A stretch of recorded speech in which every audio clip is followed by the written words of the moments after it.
Sitting in the hospital lobby waiting for my biopsy results, my dad called and said, "We're changing the locks on your apartment." He explained that since I was always sick, they decided I couldn't handle money and that my college fund was going to my healthier brother. I started shaking right there, realizing they had been planning this behind my back for months. But what I did next changed everything and made them regret it forever. Okay, so I need to back up a bit to explain how I even got to this point. I'm Jordan, 23 years old, and I was a senior in college when all of this went down. I'd been living in this decent 2-bedroom apartment since freshman year. My parents had this whole arrangement where they'd pay for it from my college fund until I graduated. The apartment was actually in my name on the lease, which becomes important later, trust me. My younger brother Tyler was 19 at the time, first year at a different university. And honestly, Tyler was the golden child. Like, I'm talking straight A's, captain of his high school soccer team, got a full-ride scholarship. Meanwhile, I was just trying to survive college while dealing with some pretty serious health problems. So here's the thing. Sophomore year, I got diagnosed with Crohn's disease. If you don't know what that is, basically it's this chronic condition where your digestive system just decides to attack itself. I'm talking constant pain, fatigue that makes you feel like you're walking through concrete, and hospital visits that become way too frequent. Some days I literally couldn't get out of bed,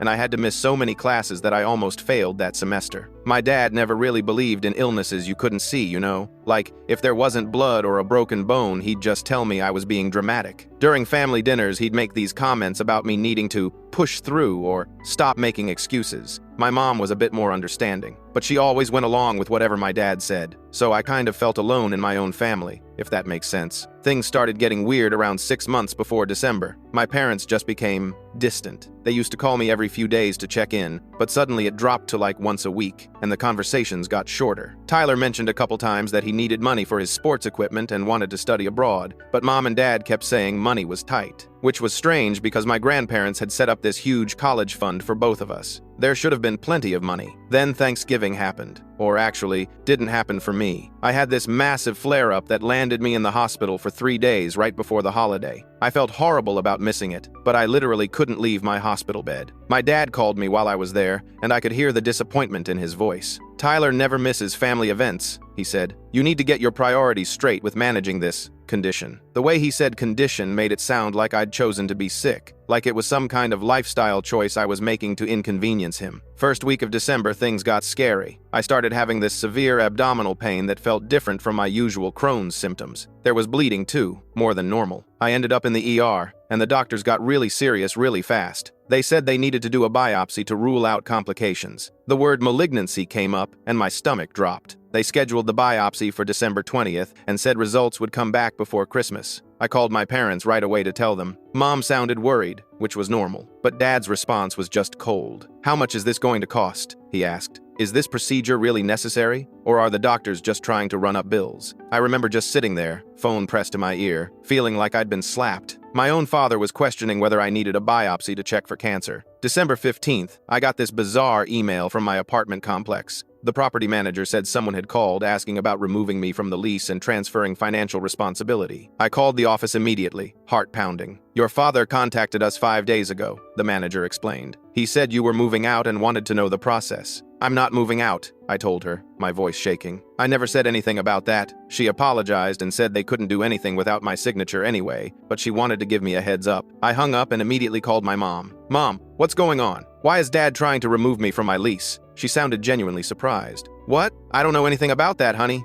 Let me talk to him, and I'll call you back." Hours passed. No call back. I tried Dad's number maybe 10 times, and every single call went straight to voicemail. That night, I couldn't sleep at all. I just kept thinking about what was happening, why my own father was trying to kick me out of my apartment without even telling me. Then December 18th, I'm texting with Tyler about normal stuff, and he accidentally let something slip. "Dad and I looked at some new cars yesterday," he wrote. "He said I might get my own apartment next semester with the extra money." "What extra money?" I typed back immediately. "Oh, nothing. I meant like from my part-time job or whatever." But I knew Tyler didn't have a part-time job. I took screenshots of the whole conversation, this feeling of dread just settling in my chest. The biopsy on December 20th was awful, more painful than I expected, and I was alone because all my friends had already left for winter break. I came home and just collapsed on my couch, terrified about the results and confused about my family. The doctor said I'd hear back in 3 to 4 days, probably by the 23rd or 24th, December 22nd. I'm checking my bank app, and I noticed the usual monthly deposit for rent and utilities hasn't come through. Rent was due January 1st, and I was starting to panic. I found an old bank statement with the customer service number for my parents' account and called them. After verifying who I was, the representative dropped a bomb. The recurring transfer to your account was canceled on December 10th by the primary account holder. It's been marked as permanent. My hands were shaking so bad I could barely hold my phone. December 10th, that was right after Thanksgiving, right after Dad made that comment about Tyler never missing family events. December 23rd morning, I felt like garbage, but I got in my car and drove 2 hours to my parents' house. I had to know what was happening. When I pulled up, there was this brand new SUV in the driveway. Looked expensive, definitely way nicer than my beat-up sedan. I knocked on the door, and Mom answered but only opened it like 3 inches. She looked uncomfortable, guilty even. "Jordan, honey, this isn't a good time," she said. "Mom, what's going on? Why did Dad cancel my rent payments? Why is he trying to kick me out of my apartment?" She glanced behind her, then back at me. "Your father made a family decision. We decided you're not invited to Christmas this year. It would be too stressful for everyone." "Stressful? Mom, I need answers. Can I please just come inside and talk?" "No," she said firmly. "Your father will call you soon. Please just go home, Jordan." She closed the door in my face. I just stood there for a minute, completely stunned. Then I went back to my car and sat in their driveway, trying to process what just happened. 20 minutes later,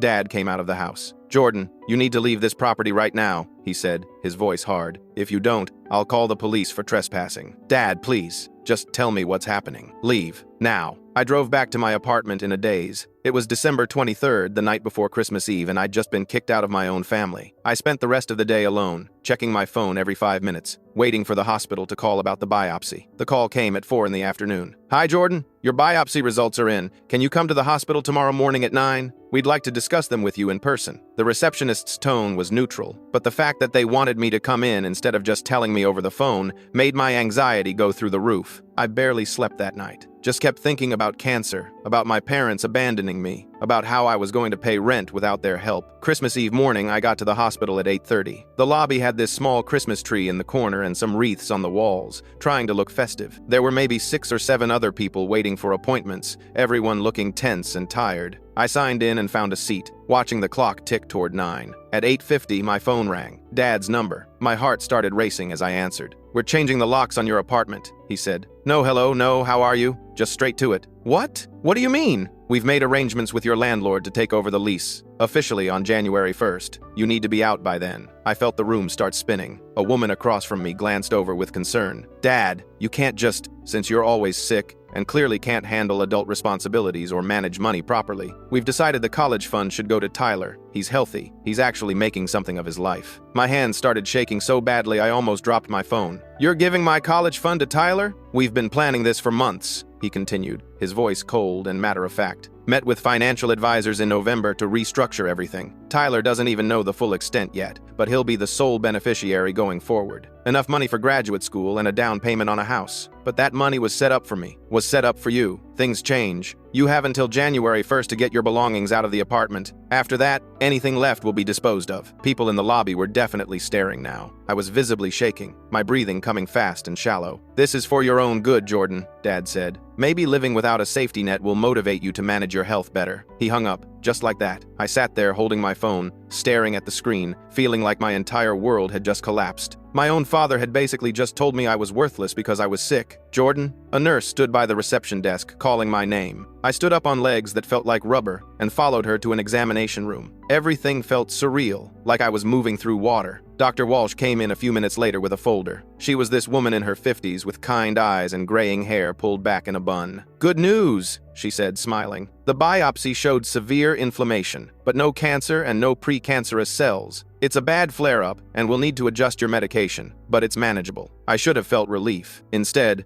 I just started crying. Not gentle tears, like full-on sobbing. Dr. Walsh's smile faded immediately. "Jordan, what's wrong? Do you have support at home?" And I just broke down. Told her everything about my family, the college fund, the apartment, the phone call I'd literally just gotten 5 minutes ago. She listened, her expression getting angrier by the second. "Who set up this college fund?" she asked when I finished. "Whose name is it in? Do you have any documentation?" "My grandparents set it up before they died. I said, wiping my eyes. I think I have some papers at my apartment. Doctor, Walsh made 2 phone calls right there from her office. One to the hospital's patient advocate, and one to some colleague who apparently knew about family financial disputes. Within 30 minutes, this patient advocate showed up with a folder of resources. You need to get any paperwork related to that college fund immediately, she said. If your grandparents established it, there are probably specific terms about distribution that your parents can't legally override. I drove back to my apartment in a daze. Spent the entire rest of Christmas Eve tearing through my file cabinets and old boxes from when I'd moved in freshman year. Finally, at the bottom of my closet,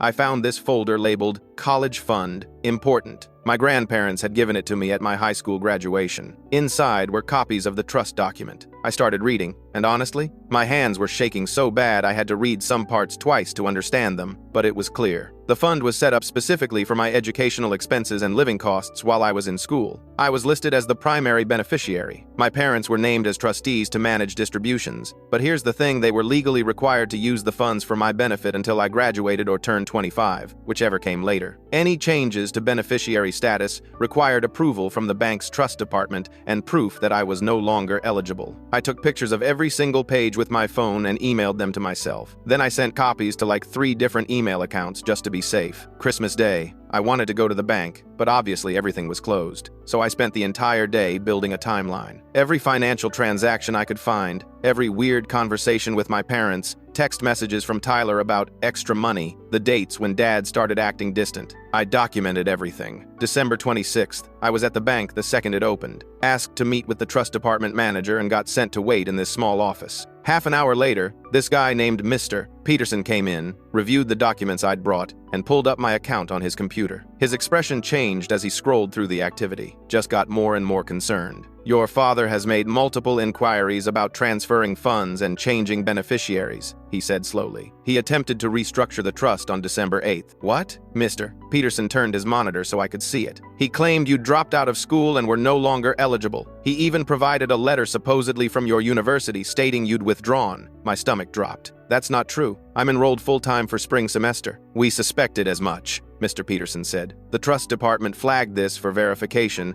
and sent letters to both your apartment address and your parents' house requesting confirmation. I never got any letter, I said. Your parents likely intercepted it. He pulled up another screen. I need you to provide current enrollment verification, and we can freeze any changes your father has requested. I pulled up my student portal on my phone right there and showed him. Full-time status for spring semester, tuition already paid. Mr. Peterson made copies and added them to my file. The attempted fraud will be documented, he said. I can't take external legal action without your explicit request, but this is serious. What about my rent payment? I asked. He canceled it. Rent's due January 1st and I have nothing. Mr. Peterson reviewed the original trust document, then nodded. Regular distributions for housing are explicitly authorized in the terms. This should never have been stopped. I can manually process an emergency distribution to cover January and February rent plus utilities. Funds will be available within 24 hours. I could have cried right there. Actually, I think I did cry a little. That evening, I called my apartment complex manager and explained that my parents had no authority to change my lease and that rent payment was secured through the trust. I'm so sorry for the confusion, she said. Your father has called twice more trying to pressure me. If he continues, I'll have to document it as harassment. Please do that, I told her. I want a record of everything.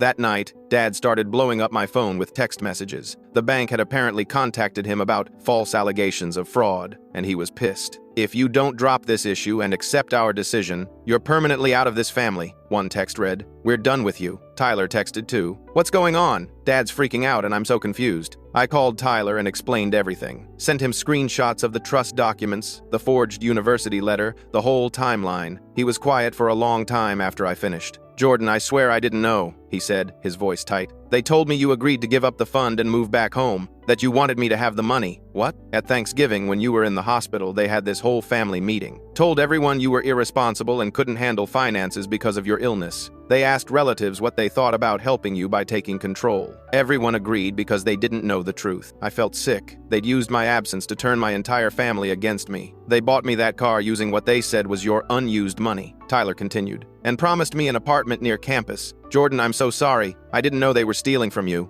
It's not your fault, I said, even though part of me was angry at him for not questioning it more. Don't let them drag you into this. December 28th, Mom called, crying. Jordan, please, I didn't understand what your father was planning. I was being pressured. Please come to a family meeting so we can work this out. The only thing to work out is Dad admitting what he did and restoring my access to the trust, I said. He's willing to compromise. No, either he admits he tried to steal from me and forged documents, or we have nothing to talk about. She kept crying, but I hung up. Later that day, I composed this detailed email to every single relative who'd been at that Thanksgiving meeting. I attached scanned copies of the trust documents, the bank communications showing Dad's fraud attempts, and a clear timeline of events. I kept the tone factual, not emotional, just laid out exactly what had happened. The responses started coming in within hours. My Aunt Catherine, my late grandmother's sister, called me directly. Jordan, I had no idea, she said, sounding furious. Your father completely misrepresented the situation. Your grandmother set up that trust specifically to protect you. What do you mean? She saw how your father favored Tyler, even when you were both little kids, Catherine explained. She made me promise to check on you periodically, but I trusted your parents were doing right by you. I'm so sorry, sweetheart. She offered to help however she could, and honestly, just knowing someone in my family believed me made me feel less alone. December 29th. I was checking my university account when I noticed something weird. Spring semester tuition hadn't been paid, even though I could have sworn it was taken care of. I called the bursar's office. There was an incident with your account, the woman said carefully. On December 15th, someone claiming to be your father called, trying to cancel your enrollment and request a refund of your fall tuition. What? We denied the request. You're an adult and he had no authorization, but he became quite aggressive during the call, insisting you were too sick to continue school. We made notes on your account about the suspicious contact and sent you an email warning. I found the email buried in my spam folder. Just seeing it made my blood boil. My father had literally tried to get me kicked out of school. I paid the outstanding balance right there using the trust distribution. I spent the rest of winter break securing everything. Opened new bank accounts my parents couldn't touch. Changed every password and security question on my important accounts. Discovered my parents were still listed as emergency contacts with access to my medical information and removed them immediately. Replaced them with my friends and Aunt Catherine. New Year's Eve, Dad sent one final text. You're no longer part of this family. I'll make sure no other relatives help you financially or otherwise. You destroyed this family by being selfish and refusing to accept help. Don't contact us again. I saved the message but didn't respond. I could see it for what it was, a last attempt to manipulate me into backing down, but I was done being manipulated. The apartment was quiet that night. Most of my friends were still with their families for the holidays. I sat on my couch, looking at my phone, thinking about how just 2 weeks ago I'd been terrified of cancer and worried about my parents' weird behavior. Now I knew I didn't have cancer, but I'd lost my family in the process of discovering they'd tried to steal from me. New Year's Day came and went. My parents didn't show up to change locks because they legally couldn't. The rent posted to my apartment on January 2nd, paid from the trust distribution Mr. Peterson had arranged. Tyler texted me on January 3rd. I told them I don't want money that was supposed to be yours, he wrote. Dad's furious with me now too. Says I'm ungrateful. I'm sorry you got dragged into this, I replied. You have nothing to be sorry for. What they did was messed up. I'm going to pay my own way from now on. You have a scholarship anyway, I pointed out. Yeah, but they were going to pay for grad school and stuff. I don't want it anymore. Feels dirty. I felt a weird mix of emotions about that. Proud of Tyler for standing up, but also guilty that he was losing opportunities because of this situation. January 5th, I got a call from Aunt Catherine. I spoke with several other relatives who were at Thanksgiving. They're all furious about being misled. Your Uncle James wants to help with your legal expenses if you decide to take action. I don't know if I want to, I admitted. I just want to finish school in peace. That's completely understandable. But Jordan, what your father did was fraud, forging documents, attempting to steal from a trust. These are serious crimes. You might want to at least consult with a lawyer to understand your options. She had a point. I called the patient advocate from the hospital and asked for lawyer recommendations. She connected me with someone who did a free initial consultation. The lawyer, a woman named Miss Brennan, reviewed everything I documented. You have an incredibly strong case, she said. Your father attempted to commit trust, fraud, and forgery. You could pursue criminal charges if you wanted. I don't want him in jail, I said quickly. I just want him to leave me alone. Then we can draft a cease and desist letter. If he contacts you or attempts to interfere with your trust again, he'll face immediate legal consequences. We'll also officially document his fraud attempts with the bank, which protects you going forward. We drafted the letter that day. It was sent to my parents' house on January 8th. Dad responded by having a lawyer send me a letter accusing me of elder abuse and defamation. His lawyer claimed I was mentally unstable due to my illness and making false allegations to steal family money. Miss Brennan actually laughed when she read it. it. This is nonsense. You have documented evidence of everything. His lawyer is clearly just trying to scare you. She sent back a response with copies of all my evidence, the trust documents, bank communications, the forged university letter, timeline of events,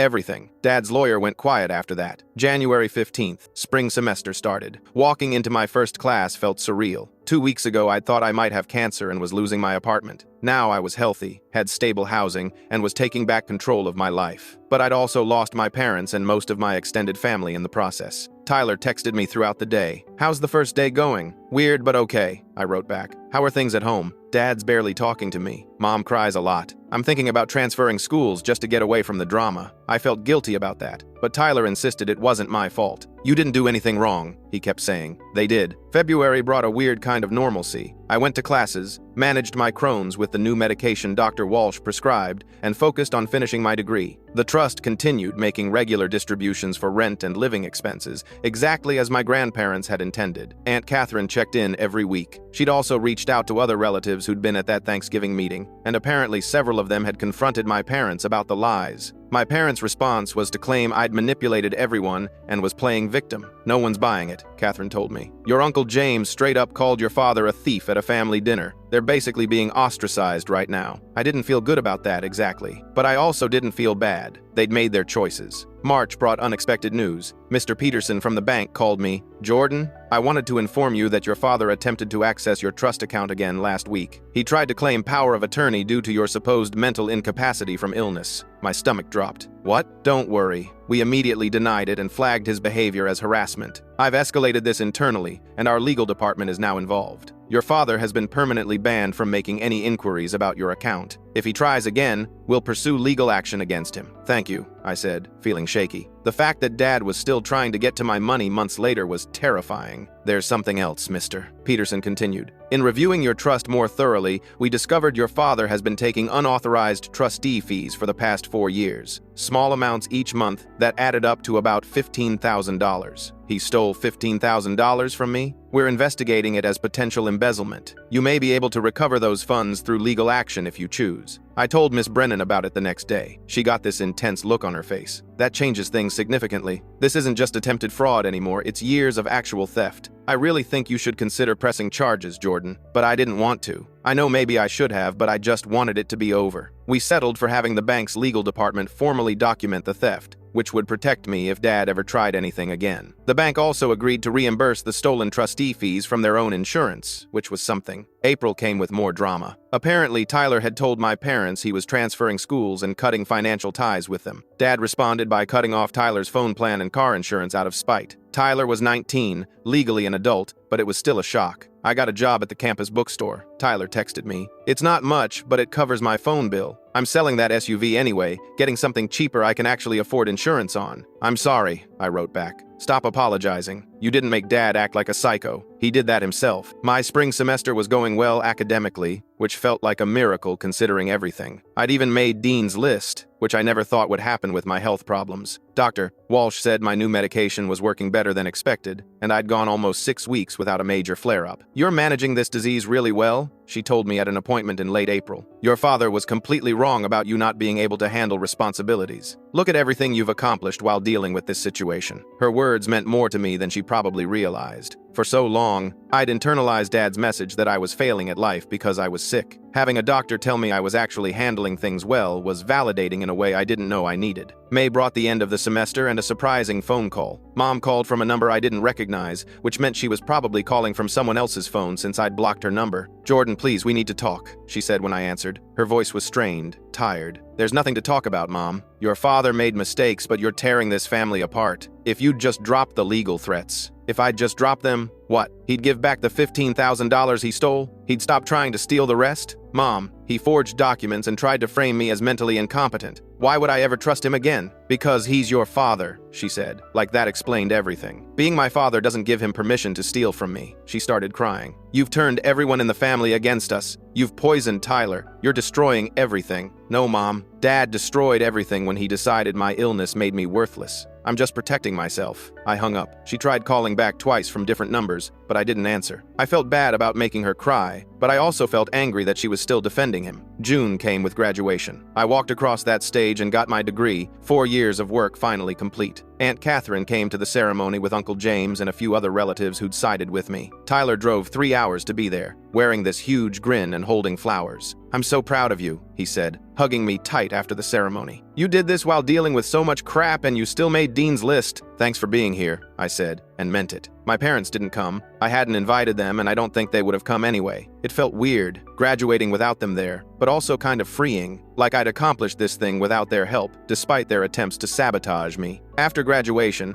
I stayed in the apartment through the summer while I applied for jobs. The trust would continue distributions until I turned 25 or exhausted the funds, whichever came first. According to Mr. Peterson, with the remaining balance and normal expenses, I had enough to cover living costs for about 3 more years if I was careful. July brought a job offer from a marketing firm about an hour away. Good salary, health insurance, opportunities for growth. I accepted and started planning my move to a new city, a fresh start away from all the family drama. August 10th, I was packing up my apartment when there was a knock at the door. I opened it to find Dad standing there, looking older than I remembered. His hair had more gray, and he had these deep lines around his eyes. "What are you doing here?" I asked, not opening the door more than a crack. "I wanted to talk to you before you moved," he said quietly. "You've been banned from contacting me. If you don't leave, I'm calling the police." "Jordan, please, just 5 minutes." Something in his voice made me hesitate, but I didn't let him in. "Talk from where you are." He looked down at his feet. "I made mistakes. I see that now. Things got out of control and I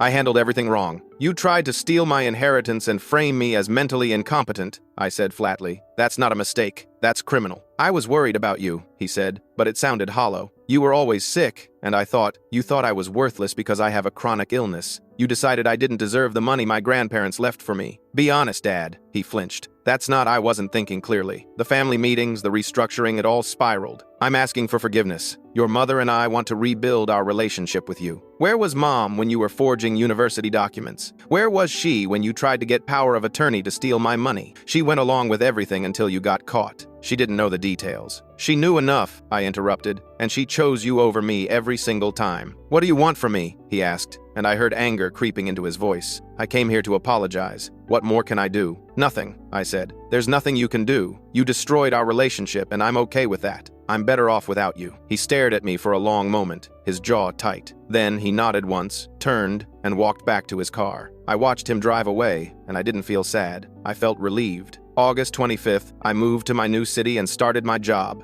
Tyler helped me pack and drove the moving truck, making jokes the whole way to keep things light. Aunt Catherine sent a housewarming gift, a nice set of kitchen knives with a note that said, "For cutting ties and starting fresh." The new apartment was smaller than my college place, but it was mine, paid for with my salary from a job I'd earned. I decorated it exactly how I wanted, hung up my degree in the living room, and felt like I could finally breathe. Tyler visited in September, and we grabbed dinner at this little place near my apartment. He told me about his new school, his new roommate, how much better he felt being away from our parents' drama. "Dad tried calling me last month," he said, pushing food around on his plate. "Wanted to know if I'd talk to you, if I could convince you to come home." "What'd you tell him?" "That you are home, that you built yourself a life without them, and I was proud of you for it." He looked up at me, serious. "I meant it, Jordan. You could have folded under all that pressure, but you didn't." "I had help," I said. "You, Aunt Catherine, Dr. Walsh, Mr. Peterson. I didn't do it alone. Maybe not. But you're the one who stood up for yourself when it mattered." October brought an unexpected letter from Mom, not sent to my new address, which she didn't have, but forwarded through Aunt Catherine. It was handwritten, 5 pages detailing her regrets, her apologies, her desperate wish to fix things. "I should have protected you," she wrote. "I should have questioned your father's plans. I should have believed you when you said you were really sick. I failed you as a mother, and I'll regret it for the rest of my life." I read it twice, sitting on my couch with my cat curled up next to me. I felt nothing. Maybe a little sadness for the relationship we used to have, but mostly nothing. Her apology came too late, after too much damage. I didn't write back. Aunt Catherine asked if I wanted to, and I said no. Some things can't be fixed with a letter. November marked a year since Dad had first started planning to steal my trust fund. A year since those family meetings at Thanksgiving where he'd painted me as incompetent. It felt surreal, looking back at how much had changed. I was healthy, managing my Crohn's better than I'd ever thought possible. I had a job I actually liked, a decent apartment, and a relationship with Tyler that was stronger than it had been in years. I'd lost my parents, but I'd gained independence and self-respect. December rolled around, and for the first time I wasn't dreading the holidays. Tyler and I made plans to spend Christmas together at my place. Aunt Catherine was coming too, along with Uncle James and a couple of cousins who'd sided with me. It would be small, but it would be genuine. Christmas Eve, exactly 1 year after that devastating phone call in the hospital lobby, I was cooking dinner in my kitchen when Tyler walked in carrying presents. "How are you feeling?" he asked, knowing the anniversary of everything was weighing on me. "Honestly, pretty good," I said, and realized I meant it. "A year ago, I thought my life was falling apart. Turns out it was just falling into place." "That's deep," he joked, but squeezed my shoulder. "I'm glad you're okay, Jordan. Really okay. We spent Christmas Day together, all of us, sharing stories and laughing and building new traditions." My phone stayed quiet. No calls from my parents, no desperate messages, no manipulation attempts, just peace. On New Year's Eve, I deleted Dad's final threatening text message from last year. I'd kept it all this time as evidence, but Miss Brennan had copies. The bank had copies. I didn't need it on my phone anymore. It felt good to delete it, like closing a chapter I'd been stuck in for too long. I texted Dad's #1 final message. I saved the message but didn't respond. I could see it for what it was, a last attempt to manipulate me into backing down, but I was done being manipulated.